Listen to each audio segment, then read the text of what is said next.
أما بعد فأعوذ بالله من الشيطان الرجيم. بسم الله الرحمن الرحيم.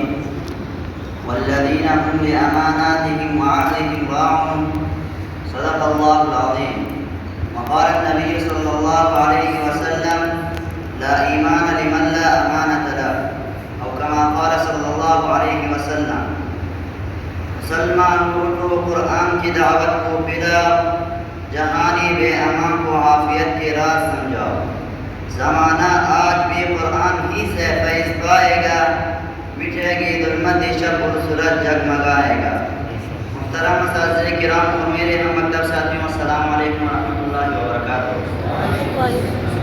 آج آپ حضرات کے سامنے امانت داری کے موضوع پر چند معروضات پیش کرنا چاہتا ہوں.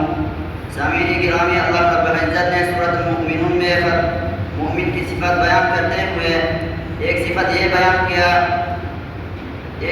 بیان فرمایا ہے کہ وہ امانت دار ہوگا. اس میں کسی قسم کی خیانت نہیں ہوگی. رسولوں کی سردار امانت داروں کی صفت سالار حضرت محمد صلی اللہ علیہ وسلم نے ارشاد فرمایا: آیت المنافق ثلاثۃ اذا حدث كذب واذا وعد اخلف واذا اؤتمن خان.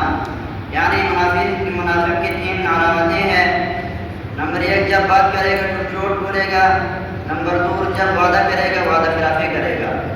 نمبر 3، جب اس کے پاس امانت رکھوایا جائے تو اس میں خیانت کرے گا. ایک حدیث میں تو سرکار دو عالم صلی اللہ علیہ وسلم نے صاف اور اشکاف اعلان کر دیا کہ لا ایمان لمن لا امانت له، یعنی جس میں ایمانداری نہیں اس کے پاس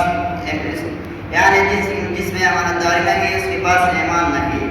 سامعین محترم، یہ ہے امانت داری کا صلہ. اور یہ جگہ میں فرمایا امانت دار لوگ قیامت کے دن انبیاء، صحابہ، شہداء کے ساتھ جنت میں ہوں گے.